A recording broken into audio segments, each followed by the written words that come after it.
वक्रतुंड महाकाय सूर्यकोटि समप्रभ।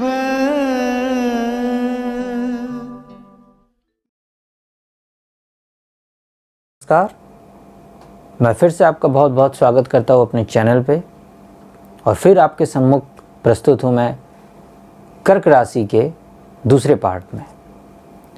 तो इस राशि में अब विवाह किनसे करना अच्छा होता है और इनकी मित्र राशियाँ कौन सी होती है, शत्रु राशि कौन सी होती है, इनका खान पान कौन क्या करना अच्छा होता है और विशेष रूप से इनका कार्य क्षेत्र और व्यवसाय करना क्या अच्छा होता है, इन कुछ तथ्यों पर इस वीडियो में हम लोग विशेष रूप से विचार करेंगे।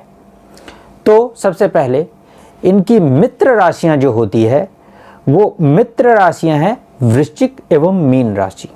अर्थात इन राशि के जातकों से मित्रता इनकी अच्छी निभती है। साथ ही साथ यदि इनकी शत्रु राशि देखा जाए तो कन्या, मिथुन और कुंभ, इन राशियों के जातकों से इन्हें दूर रहना चाहिए, क्योंकि इन राशियों के जातकों के साथ व्यवसाय करना या मित्रता करने से इन्हें काफ़ी समस्याओं का सामना करना पड़ सकता है। अब आते हैं विवाह, जो कि जीवन का सबसे बड़ा चुनाव होता है, जिस पर आपका जीवन का बहुत बड़ा भाग निर्भर होता है, पूरा जीवन ही आप कहें तो निर्भर होता है। तो विवाह के लिए इनकी मकर और सिंह राशि बहुत अच्छी राशि मानी जाती है। इन राशियों के जातक से अगर इनका विवाह हो तो ये एक सुखमय और अच्छा जीवन व्यतीत करेंगे। साथ ही साथ कुंडली का मिलान आवश्यक होता है, क्योंकि मंगल और चंद्र की स्थिति मिलाना बहुत आवश्यक होता है। उसके बाद गुणों की स्थिति इत्यादि को मिलाने के उपरांत ही आगे के विवाह के कदम को बढ़ाना उचित होता है। लेकिन मैं एक संक्षिप्त रूप से सिर्फ राशि के तौर पर यह बता रहा हूं कि इन राशियों में, इन कर्क राशि वालों को मकर और सिंह राशि के जातकों से विवाह करने से अच्छी सफलता प्राप्त होती है और एक अच्छा वैवाहिक जीवन उनको प्राप्त होता है। साथ ही साथ क्योंकि इन जातक काफ़ी ही अच्छे प्रेम करने वाले होते हैं, इसलिए इनके पार्टनर इनसे काफ़ी खुश भी रहते हैं।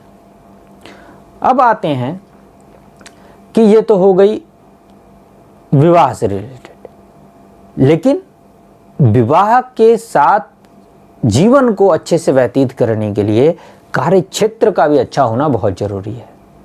तो कार्य क्षेत्र, इन राशि के जातकों को यदि नौकरी करनी हो, बाकी ग्रहों के भी पोजीशंस देखने के उपरांत अगर इन्हें नौकरी करनी हो तो ये पत्रकारिता के क्षेत्र में जा सकते हैं।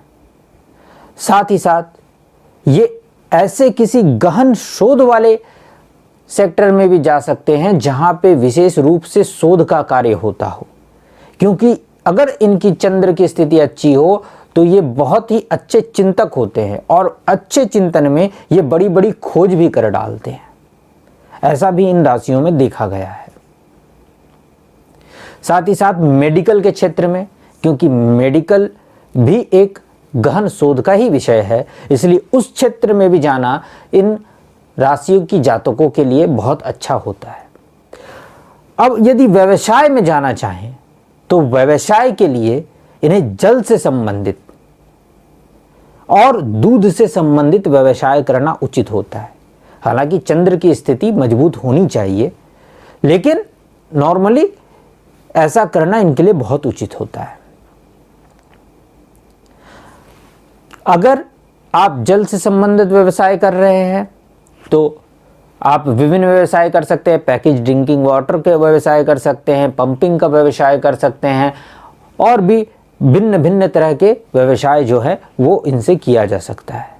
साथ ही साथ जो समुद्र और नदियों में गोताखोरी के उपरांत कई सारे व्यवसाय होते हैं, उन व्यवसायों में भी इनको सफलता प्राप्त होती है। अगर दूध से रिलेटेड व्यवसाय करना चाहते हैं तो दूध, दही, डेयरी फार्म इत्यादि का व्यवसाय भी इनके लिए बहुत शुभ माना जाता है। हाँ, उसमें बाकी ग्रहों की स्थिति भी देख लेना चाहिए, लेकिन ये इन सब व्यवसाय को बहुत अच्छा माना जाता है। और यदि पार्टनरशिप में व्यवसाय करना चाहते हैं तो भी, क्योंकि वैवाहिक जीवन जिस तरह से जरूरी होता है एक अच्छे वैवाहिक जीवन के लिए, क्योंकि वो भी एक पार्टनरशिप है जो लाइफ टाइम की होती है, तो उसी प्रकार अगर एक अच्छे पार्टनरशिप बिजनेस में भी जाना चाहते हैं तो वो भी आपके लिए मकर और सिंह राशि वालों की जातकों के साथ ही पार्टनरशिप करना ज़्यादा उचित होता है।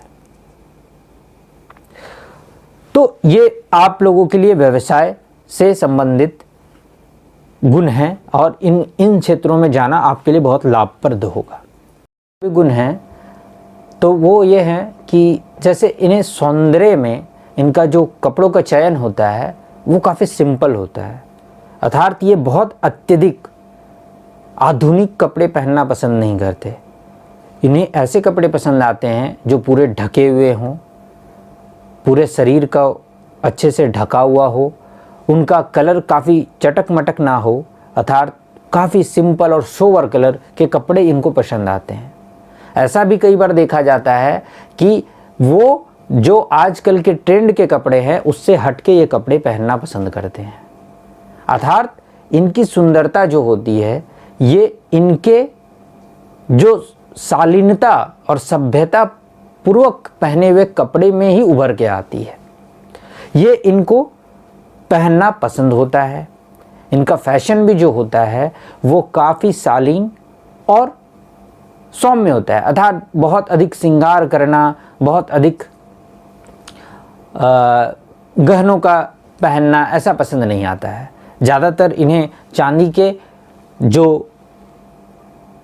गहने होते हैं वो ही इन्हें ज़्यादा पसंद भी आते हैं, इसलिए इन्हें खुद को एक भीड़ में अलग दिखना पसंद होता है, लेकिन वो दिखना जो होता है वो काफ़ी शालीनता और सौम्य रूप में दिखना पसंद आता है। साथ ही इनका जो धन और बचाने की क्षमता होती है वो काफ़ी अधिक होती है। यानी ये मेहनती तो होते हैं और साथ ही साथ ईमानदार भी होते हैं, लेकिन ये जो धन कमाते हैं उन्हें संचित करने की क्षमता भी इनमें बहुत अधिक होती है। तो ये इनमें बहुत ज़्यादा देखा जाता है। खान पान में आप मीठा खाना पसंद करते हैं, लेकिन मीठे के साथ साथ आपको फाइबर का खाना बहुत ज़रूरी होता है, क्योंकि उसी तरह आप में यदि रोग दोष माना जाए तो रोग दोष भी आपके उत्पन्न होते हैं। पेट से रिलेटेड बीमारियां आपको सबसे ज़्यादा होने की संभावना रहती है। गैस्ट्रिक हो गई, पित्त की बीमारी हो गई, और इन तरह की बीमारियों से आपको बहुत ही सावधान रहना चाहिए। मोटापा हो गया, ठीक है, रक्त विकार हो सकता है, उसके बाद त्वचा रोग भी आप में कई बार देखा जा सकता है। तो इन रोगों की संभावना आप लोगों में काफ़ी ज़्यादा होती है, इसलिए इनसे संभल के रहना आपके लिए उचित होता है। मूल्यांक 2 आपके लिए अति शुभ होता है।